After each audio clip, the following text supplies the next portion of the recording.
माता दी दोस्तों, आप सभी को नवरात्रि के दूसरे दिन की हार्दिक शुभकामनाएं। माता रानी आप सभी का कल्याण करें। आज की वीडियो में हम बात करेंगे शारदीय नवरात्रि दूसरे दिन की पूजा के बारे में। माँ दुर्गा के दूसरे शक्ति स्वरूप को ब्रह्मचारिणी के नाम से जाना जाता है और नवरात्रि का दूसरा दिन देवी जी के इसी स्वरूप को समर्पित होता है। इस वर्ष नवरात्रि के दूसरे दिन माँ ब्रह्मचारिणी की साधना की जाती है। माँ ब्रह्मचारिणी का वैराग्य की देवी कहा जाता है। एक हाथ में कमंडल और दूसरे हाथ में जपमाला धारण किए हुए माँ ब्रह्मचारिणी हम सभी साधकों को वैराग्य और तप का मार्ग दिखाती हैं। माँ ब्रह्मचारिणी को सफेद रंग अति प्रिय है और इस बार नवरात्रि के दूसरे दिन माँ ब्रह्मचारिणी के पूजा के लिए शुभ रंग सफेद है। नवरात्रि के दूसरे दिन ब्रह्मचारिणी की पूजा करने से साधकों को सभी तामसिक विचारों से मुक्ति मिलती है। इस दिन माता के इस स्वरूप को आराधना करने से मानव शरीर में कुंडलिनी और शक्ति जागृत होती है, जिससे उनका जीवन सफल होता है। माँ ब्रह्मचारिणी की पूजा करने से भक्त किसी भी प्रकार की बाधा का सामना आसानी से कर पाते हैं।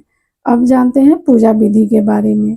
सर्वप्रथम सुबह नित्य कर्मों से निर्वृत्त होकर स्नान करके स्वच्छ वस्त्र धारण करें। चौकी को साफ कर लें, वहां गंगा जल छिड़के। चौकी पर आपने एक दिन पहले जो पुष्प चढ़ाए थे उन्हें हटा दें, क्योंकि चौकी की स्थापना प्रथम दिन ही की जाती है, इसलिए पूजन स्थल पर विसर्जन से पहले झाड़ू न लगाएं। इसके बाद आप पूजन स्थल पर आसन ग्रहण कर लें। अब माता की आराधना शुरू करें। सबसे पहले दीपक प्रज्वलित करें। अब ओम गंग गणपतये नमः का 11 बार जाप करके भगवान गणेश को नमन करें। इसके बाद ओम देवी ब्रह्मचारिणी नमः मंत्र के द्वारा माँ ब्रह्मचारिणी का आह्वान करें। देवी जी के आह्वान के बाद माता को नमन करके माँ ब्रह्मचारिणी का ध्यान करें। प्रथम पूज्य गणेश जी और देवी माँ को कुमकुम का तिलक लगाएं। साथ ही कलश, घाट, चौकी को भी हल्दी कुमकुम अक्षत से तिलक करके नमन करें। इसके बाद धूप सुगंधित जलाकर माता को फूल माला अर्पित करें।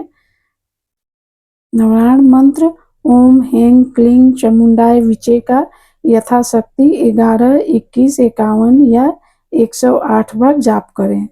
एक धूपदान में उपला जलाकर इस पर लोबान, गूगल, कपूर या घी डालकर माता को धूप दें। इसके बाद इस धूप को पूरे घर में दिखाएं। कई साधक केवल अष्टमी या नवमी पर हवन करते हैं। कई साधक इस विधि से धूप जलाकर पूरे 9 दिन तक साधना करते हैं। आप अपने घर की परंपरा या अपनी इच्छा के अनुसार यह क्रिया कर सकते हैं। आप भोग के रूप में दूध से बनी मिठाई माता को अर्पित करें। इसके बाद माँ ब्रह्मचारिणी की आरती गाएं। इस तरह आपकी पूजा समापन करें। सबको प्रसाद वितरण करें और स्वयं ग्रहण करें। नवरात्रि में माँ दुर्गा के साथ ही माता के 9 रूपों को उनके दिन के अनुसार पूजने से माता आपकी हर मनोकामना पूरी करती है और पूरे वर्ष आपको हर कार्य की सिद्धि का आशीर्वाद देती है। माँ का नाम ब्रह्मचारिणी 2 शब्द ब्रह्म और चारिणी से मिलकर बना है। जहाँ ब्रह्म का अर्थ है तपस्या, वहीं चारिणी का अर्थ है आचरण करने वाली, अर्थात ब्रह्मचारिणी का शाब्दिक अर्थ है तप का आचरण करने वाली। महादेव को अपने पति के रूप में पाने के लिए कई कठोर तपस्या के कारण ही देवी के ब्रह्मचारिणी स्वरूप का आविर्भाव हुआ था। तो आइए जानते हैं माँ ब्रह्मचारिणी के तप की अनन्य कथा। देवी ब्रह्मचारिणी का स्वरूप अत्यंत शांत एवं मनोरम है। उनके दाएं हाथ में जप की अक्षयमाला और बाएं हाथ में कमंडल सुसज्जित है। इस स्वरूप में माता बिना किसी वाहन के नजर आती हैं। नवरात्रि के पावन त्योहार के दूसरे दिन माता ब्रह्मचारिणी की विधि पूर्वक पूजा होती है। देवी ब्रह्मचारिणी के महत्व की कथा महादेव के प्रति उनके प्रेम और निष्ठा से जुड़ी हुई है। माँ दुर्गा का यह अवतार मनुष्य को निष्ठा और वैराग्य की सीख देती है। उनकी महिमा की इस कथा का वर्णन देवी भगवत महात्म्य और मार्कंडेय पुराण के कुछ अंशों में मिलता है।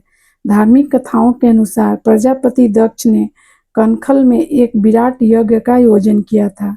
महादेव के प्रति मन में विरोध और ईर्ष्या का भाव होने के कारण उन्होंने महादेव और देवी सती के अलावा इस यज्ञ में सभी को आमंत्रित किया था। जब देवी सती को इस जग के बारे में पता चला तो उन्होंने जग में पहुंचकर अपने पिता से ऐसा करने का कारण पूछा।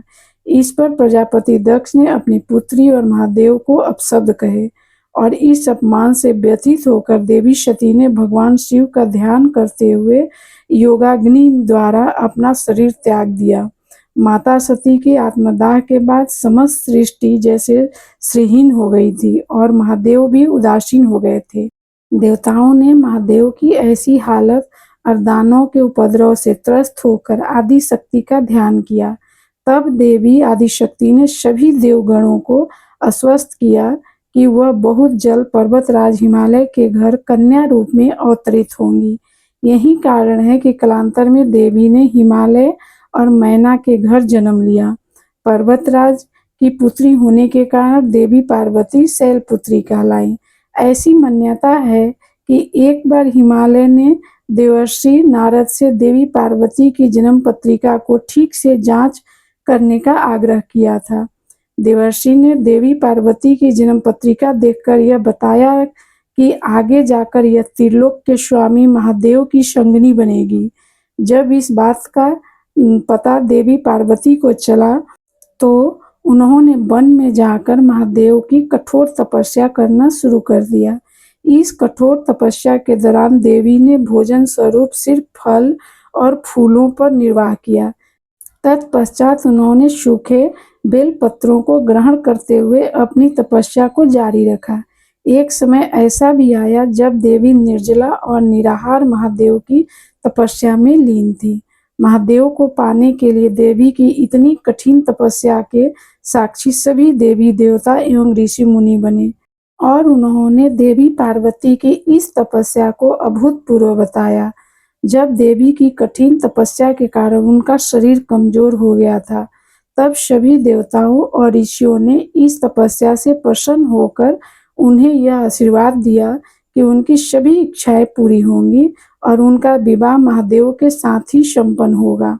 मान्यता तो यह है कि देवी का यह स्वरूप भक्तों को अनंत फल प्रदान करने वाला है। इनके इस स्वरूप को समस्त विद्याओं की जननी माना गया है और इस स्वरूप में देवी सफेद वस्त्रों में नजर आती हैं। नवरात्रि के दूसरे दिन देवी ब्रह्मचारिणी की विधिवत पूजा की जाती है। इस दौरान दुर्गा सप्तशती का पाठ करते रहना भी अत्यंत हितकारी माना जाता है। इसके साथ ही भक्त माता के विशेष मंत्र के द्वारा भी देवी ब्रह्मचारिणी की आराधना करते हैं। माता ब्रह्मचारिणी की आराधना का मंत्र है ओम देवी ब्रह्मचारिणी नमः, अर्थात जिन देवी का ओमकार स्वरूप है उन सर्वोत्तमा देवी ब्रह्मचारिणी को हम सभी नमस्कार करते हैं। मान्यता है कि देवी ब्रह्मचारिणी की आराधना करने वाले भक्त शीघ्र ही समस्त भोगों के सुख को भोगकर अपनी आत्मा का कल्याण करते हैं और ब्रह्म तत्व की प्राप्ति करते हैं। हमें भी माता की शरण प्राप्त हो ऐसी भावना भानी चाहिए। देवी दुर्गा के ब्रह्मचारिणी अवतार की कहानी हमें यह सीख देती है कि तप, त्याग, सदाचार, परिश्रम और संयम का मनुष्य के जीवन में कितना महत्व होता है। मनुष्य अगर कठोर परिश्रम करते हुए अपना जीवन यापन करे तो उसे अपने मनवांछित फल की प्राप्ति अवश्य होती है। जिस प्रकार अत्यंत मुश्किल परिस्थिति में भी देवी ब्रह्मचारिणी ने अपने तपस्या का पथ नहीं छोड़ा, उसी प्रकार मनुष्य को भी परिश्रम का पथ नहीं छोड़ना चाहिए। तो बोलो दोस्तों, माँ ब्रह्मचारिणी की जय। तो दोस्तों, यह जानकारी आपको कैसी लगी कमेंट में जय माता दी जरूर लिखें। अगर आपका कोई सवाल है तो उसे कमेंट बॉक्स में अवश्य पूछ लें और इस वीडियो को लाइक करें, शेयर करें और साथ ही साथ चैनल को सब्सक्राइब करें। धन्यवाद। जय माता दी।